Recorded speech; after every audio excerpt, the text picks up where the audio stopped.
punish domestic gays and lesbians. So after selling that to the Russian public, it's impossible to sell to it the idea that it's important to not enforce the law during the Olympics. So the more we force the issue, the more they squirm, the deeper they fall into the trap they've set for themselves.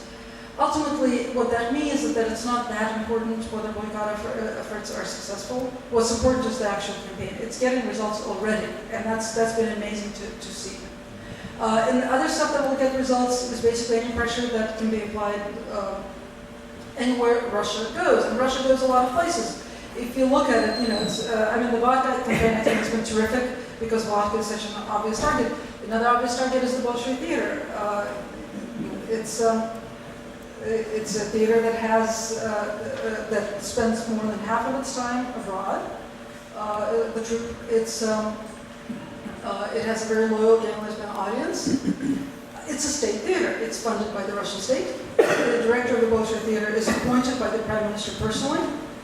So, there can be no mistake about it. That's true of a lot of Russian institutions.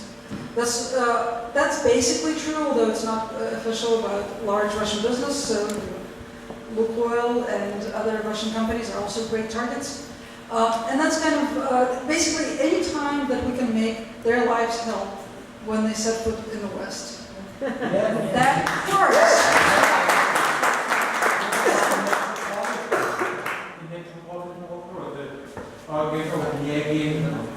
You'll have your chance. Yes, and they've been squirming too, and that's I mean, it's not quite as fun to watch as Putin squirming, but not bad either. I think that's the important stuff I wanted to say. Okay, well then let's see if there's a question or two. Yes, Gilbert. Yeah. You're back from Montreal. I am.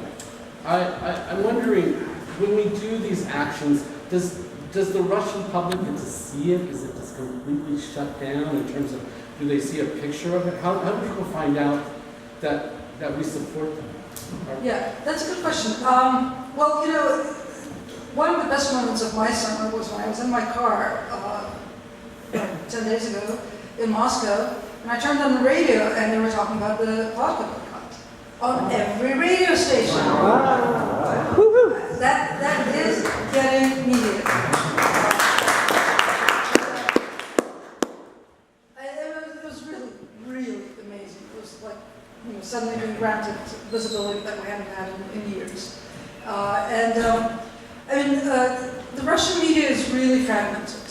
So the chances of getting on state-controlled television, which is most of it, are pretty slim. At the same time, independent television has been following the campaign from the very beginning. And radio, which still has some sort of semblance of freedom, has been following the campaign. I think Russia Today, which is a sort of Russian Al Jazeera, it's the Russian language channel intended for foreigners, but watched by some Russians, has been trying to have it both ways. So that's still, we're getting some coverage there. So it's working, and of course it's all over the social networks. Mark, you were next. So one comment and question. A reporter on RT television was fired recently for taking over a man discussion to shame them about speaking about homophobia in Russia. It was great. It was really cool without rainbow suspenders. It was fabulous. The Bolshoi sounds like a fabulous start. Do you know when they're coming? How you think? I believe we have people with cell phones in the audience who could look up the Bolshoi Ballet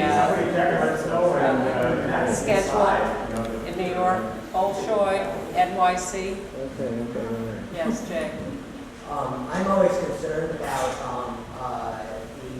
how the Russian LGBT people are going to fare once we raise the profile of this issue on the world stage. I'm always concerned, like in Uganda, when David Kato was publicized around the world, he was killed.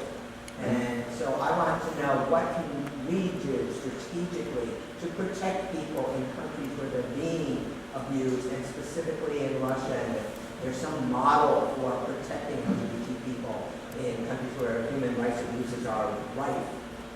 Yeah, I think that's called asylum. Yeah, that's. I think we're going to be seeing a lot of that.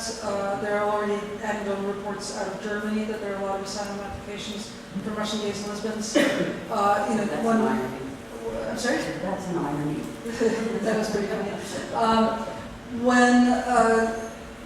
Back in March, when I realized that my family was targeted and I wrote to an adoption lawyer, the adoption lawyer responded with a letter that ended with the words, "The answer to your questions at the airport." Well, the answer to a lot of our questions is at the airport. There's... Can you slow down? I'm speaking. Sorry. Fast. You can understand. I'm in a hurry, yeah. There's no way to slow down the campaign of hatred. It's that's not actually necessarily true. There might be a way to slow down the campaign of hatred, but there's no way to protect people on the ground from what's already been on television. And what we're dealing with now is people being attacked in the street, in bars, straight bars, when they're perceived as gay or gay-like. There was a gay bashing incident in a trendy bar in Moscow 2 weeks ago of a whole group of people, most of whom were straight, but they were perceived as sort of gay-like. So we're kind of past the point where silence, if it can ever protect, certainly we're past the point where silence can protect. So I think that actually at this point, the more Russians know, and the Kremlin knows that the world is watching, the safer certainly we feel on the ground. A related question, there's some debate about how to actually give concrete help to people in Russia. What groups, there's talk about sending money, what groups should be supported, what aren't, are there good and bad groups, how do you set the support? Well, I think we talked today about the fact that we both believe that everything is good. Yes. So I think all groups are, anybody who's doing anything deserves to be supported. There's one issue that's very simple and very straightforward. The anti-gay laws and the new laws on public gatherings impose back-breaking fines. So people who go out to protest face fines of $300 and up. That's a lot of money, especially for younger people. And I personally know people who've told me that they're not going out to protests anymore because they can't afford it. That's a really easy thing to focus on. Let's say that we will pay legal fees, fines of people who are fined for protesting or fined under the anti-gay propaganda law.